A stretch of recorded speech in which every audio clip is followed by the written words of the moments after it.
All right. So the next thing we're going to talk about is playing cover 3, Mable or escape. We got a tight end set. So like 3 receivers and a tight end. What we call tray. A tray set. Okay. He could be on the ball. It could be off. It doesn't really matter. He could be in the backfield. You can determine week to week whether that is a 2-back set or if it's a 3-by-1 set. So week to week you're going to determine whether or not this is a back or he's a receiver. So that's up to you. Okay? So right now we're just going to start him on the ball with his hand in the ground, and we'll talk about some of the alignments. The corner and the strong safety don't change. Okay? When we have a person in the core of the formation is here.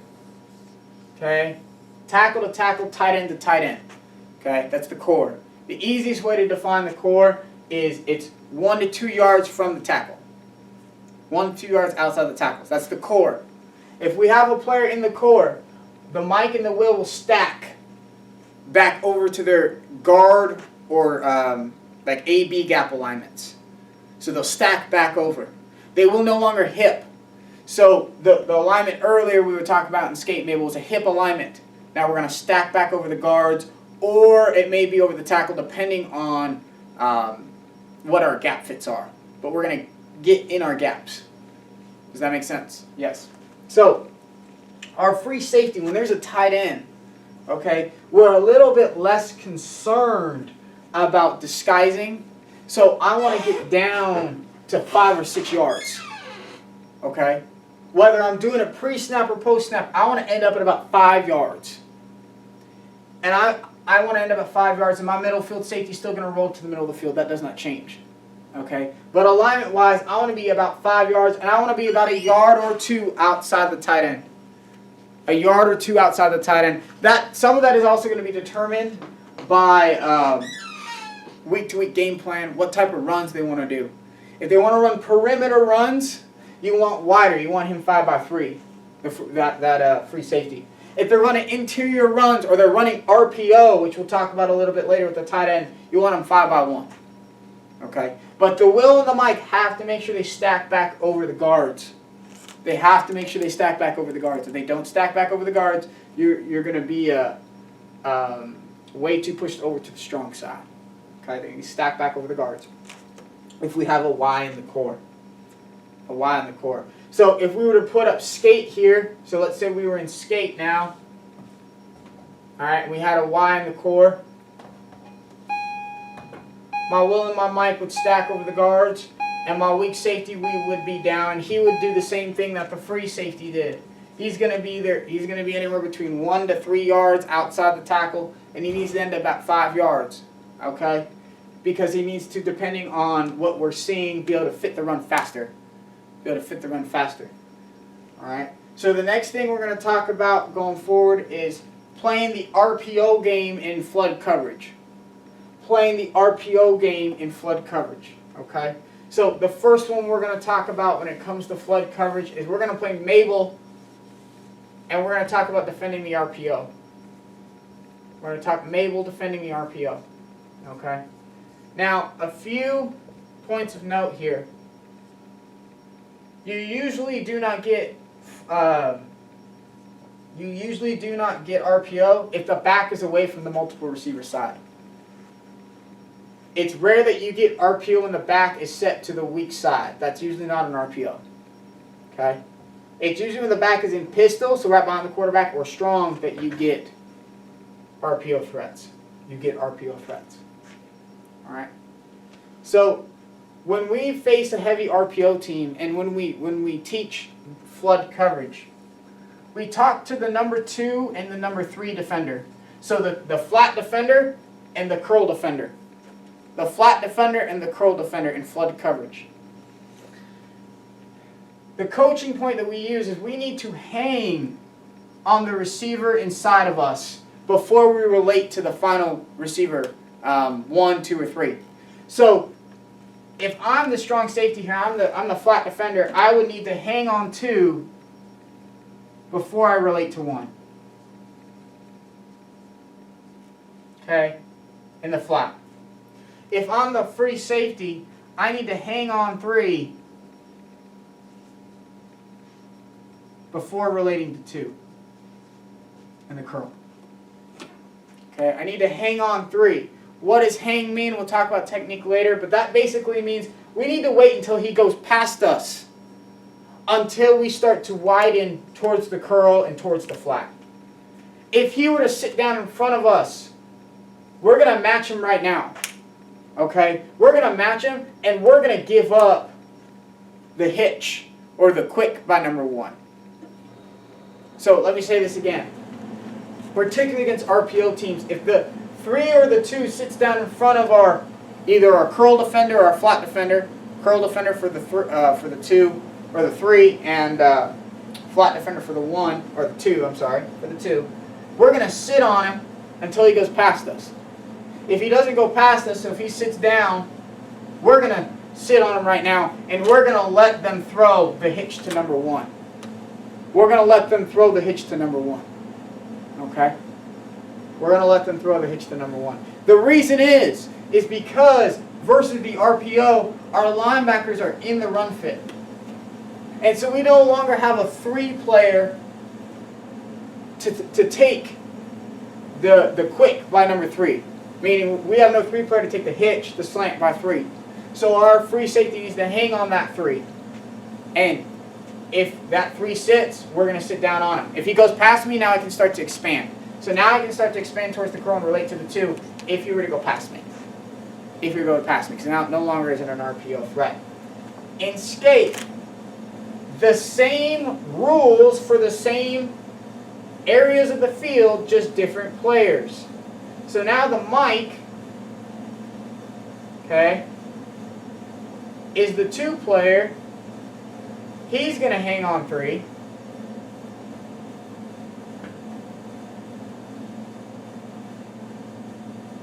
Okay, and the strong safety is still the flat defender, so he's going to hang on 2.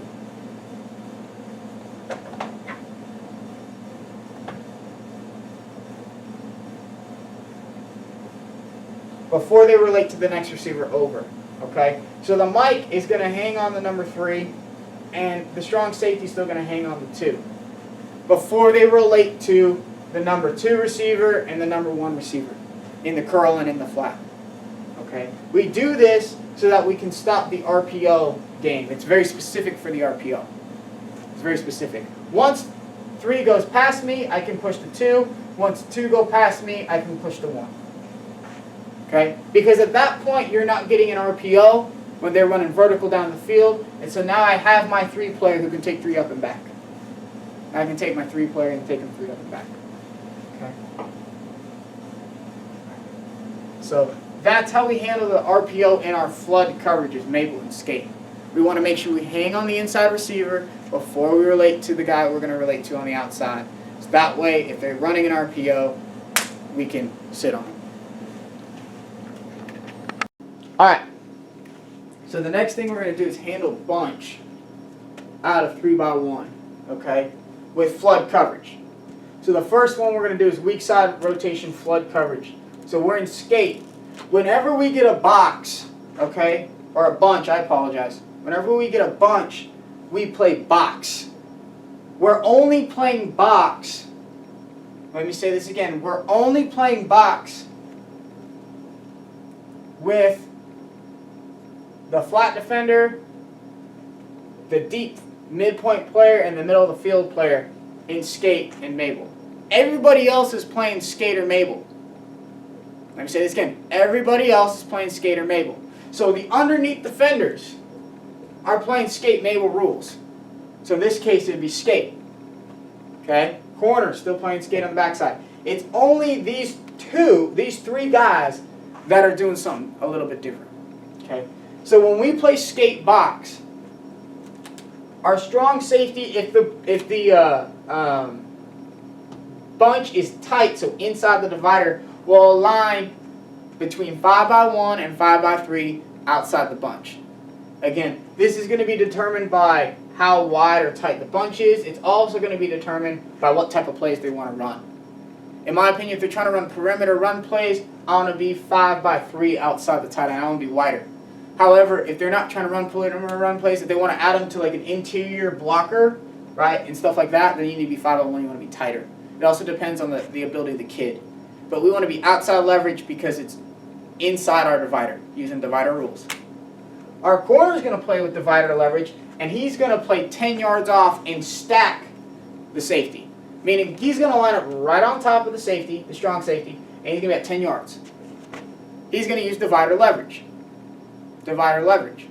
Okay, use divider leverage. Okay. The free safety is now going to line up. If the bunch is tight, he'll line up on the hip of the tackle. If the bunch is really wide, which we'll talk about later, he'll line up to the middle of the field. So he'll widen as much as the middle of the field. If he gets to the middle of the field, he'll stop there. He's not going to get wider. Okay, he's not going to get wider. At 10 yards, okay, at 10 yards, and if he's really wide, he'll walk out to 14 just like he would as a middle field player. All right. The mic is still going to hip over the tackle if the bunch is tight enough, as in that number 2 is in the core, will stack back over. Okay. The will is going to still align either over the center if we're in a hit position or stacked if we're in a stacked position.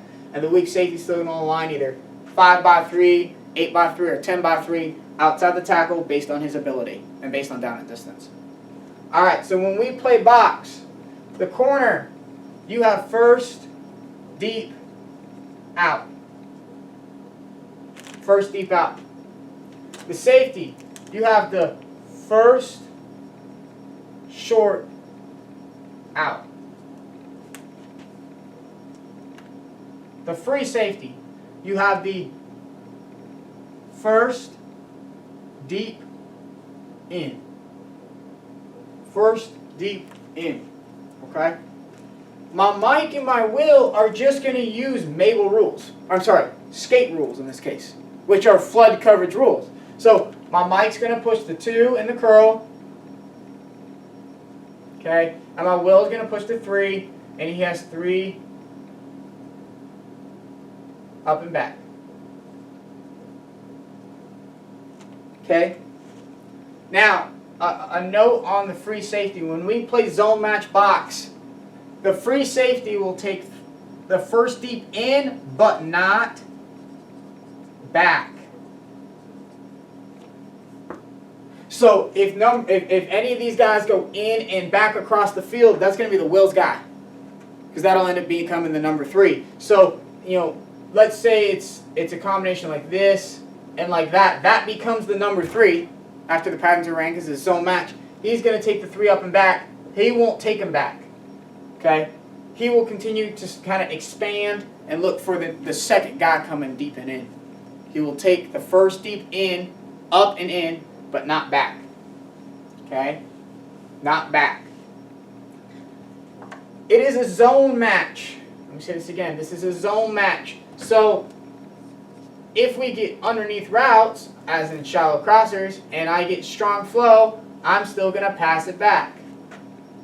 And we will squeeze back until someone else shows the flat. If I get weak flow, I got to take him through. If I get weak flow, I got to take him through. So the principles of cover 3 don't change. Okay? The principles of cover 3 don't change. The only thing that changes is that he's taking the first deep out, he's taking the first short out, and he's taking the first deep in, but not back. First deep in, but not back. Okay? We'll talk about technique in a little bit, but in terms of how the free safety plays, in a box situation, he wants to slowly walk out. He wants to slowly walk out. So he doesn't want to pedal at the snap of the football really fast like a middle field defender. He's going to slow walk out because he wants to take that first deep in. Okay? Week to week, you're going to determine what you consider a deep out or a deep in. But as a general rule, you want to do it based on the level of the linebackers. So 5 to 7 yards. But again, that's going to change week to week based on who you're seeing. So an example of a route combination that you may see that this is really good for is what's called spacing. Okay? The reason it's really good for spacing is because he's going to take the first out. Okay? What they're trying to do is they think that you are going to have him take the first in, him take the first out, first up and out, first up and in. And so what they try to do is they try to put a guy in the middle of the box, because that's how most people play box. And so what you've done by flooding the coverage is you've pushed that Mike through the middle of the box. And he's going to relate to the final number 2. And the Will is going to relate to this number 3. So now I outnumber them by playing flood coverage to that side of the bunch.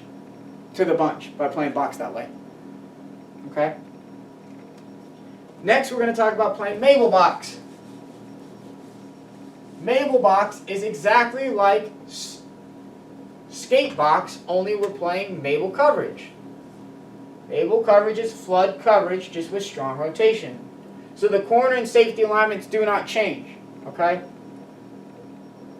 The free safety, okay,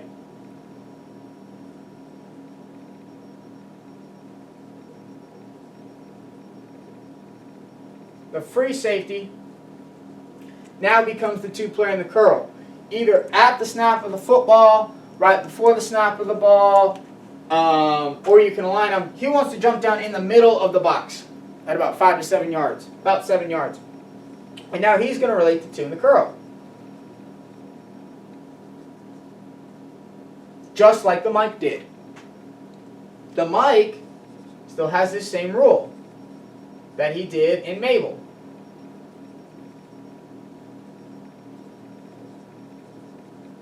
The Will is too weak, the first.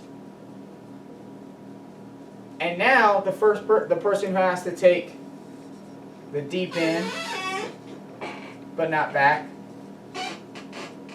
is the weak safety. So we're playing Mable rules with everyone except for the strong safety, the corner, and the weak safety. They're making the box. They're making the box. It's still zone match principles. It's still cover 3 principles. Still a 1 high zone match. Okay? Next, let's talk about how we align to a wide box. So the first one I'll do, a wide bunch, I'm sorry. The first one I'll do is play skate. Okay, but it's a wide bunch. So now the bunch is like outside the divider. The strong safety will align based on how wide the bunch is, anywhere between inside shade to head up on the bunch. Inside shade to head up on the bunch. He still has the same box rules. So he's still going to play the first short out. Okay. My corner will align about head up to inside shade on the bunch. He still has the first deep in. Okay. My free safety, okay, will align if it's really wide, so outside the divider in the middle of the field. He won't go past the middle of the field, and he still has the first deep out for the corner. First deep in, but not back. And the Will and the Mike will hit, and they will push and play skate. So nothing changes, okay? The only change that's made is the alignments. If we play Mable box, the strong safety corner, play the same exact alignment, same exact rules. The only difference is now the free safety is going to jump down, and he's going to be in between, like an apex alignment between the box and the tackle. But he's still going to be the curl player, relate to 2. The Mike is still 3 up and back. This would be Mable box. Okay. Now the weak safety has to roll over. If it's this wide, he'll usually play and start in the middle of the field. He won't disguise. He still has first deep in. Okay. And the Will's still too weak to first crosser. So the rules don't change. The alignment's the only thing that changes. That's how you play box to bunch in cover 3 flood coverage, Mable or Skate.